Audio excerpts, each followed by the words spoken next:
Let's dive into Screwtape's third letter, a juicy one where he tackles our relationships, specifically the one between our patient and his mother.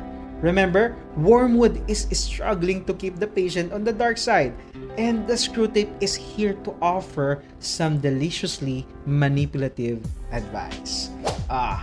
Family. Love them or tolerate them, they're stuck with us. And for our patient, his mom is proving to be a major obstacle on the road to damnation. She's got those pesky good vibes and the nagging, clean your room kind of nagging that drives any demon batty. As Screwtape says, keep the patient away from any book or sermon which suggests that he ought to love his mother.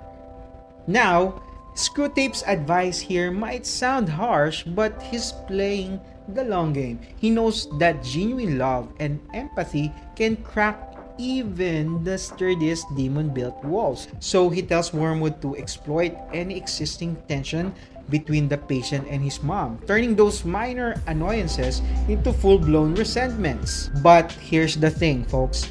Family, despite its occasional squabbles, is a precious thing. It's a source of support, connection, and unconditional love. Even if they sometimes hide it under a layer of nagging, it's that friend who picks you up when you fall. The one who can always count on even when you disagree. Remember that friend who ditched his family for the corporate ladder? Well, guess what?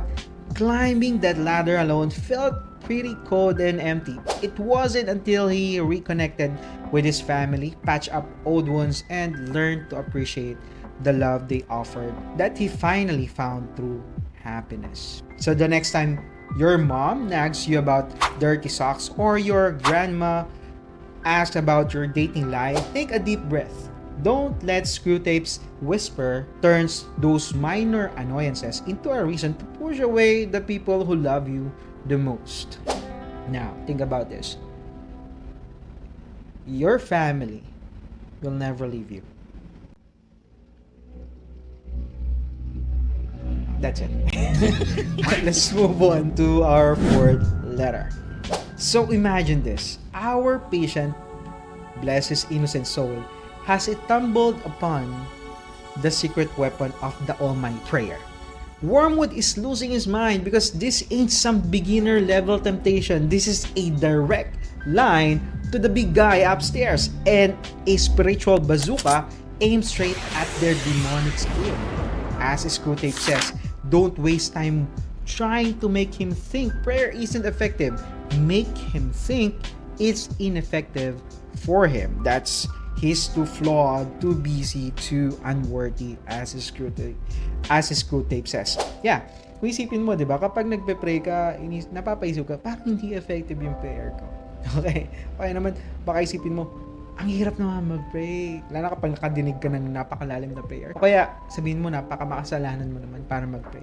Those are actually Screwtape's tactics. And again, for you to know, prayer superpower, and it is direct line to God.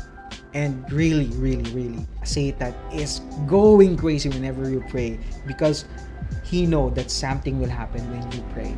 Anyway, moving forward, Screwtape, being the devious strategist he is, knows fighting head-on is a recipe for disaster. So he whispers insidious doubts into Wormwood's ear. Don't argue about prayers existent. Make the patient question his own. Make him believe he's too messed up, too busy, or simply not good enough to be heard. Picture this. The patient sits down to pray, but his phone explodes with notification. His laundry starts overflowing and his dog starts barking a demonic symphony. It's enough to make anyone throw their hands up in frustration and think, maybe this isn't for me. Have you ever experienced those? Is it like so obvious? Like whenever you pray, something happened? So you are quite distracted. Maybe you're thinking about the food you're gonna eat. It is just his tactics. But hold on, folks. Don't let Screwtape win this round. Prayer isn't some exclusive club for saints and superheroes. It's a conversation. A messy, awkward, sometimes one-sided conversation, but a conversation nonetheless. It's the friend who listens without judgment, even when you rumble on about your day or confess your deepest fear. Remember our friend from the corporate ladder? When he finally turns to prayer, it wasn't about seeking a divine intervention or demanding instant solution. It was about finding a quiet space to talk, to listen, to find meaning and strength beyond the chaos. So, guys, just give it a shot. Pray now. Pause this video, pray to God.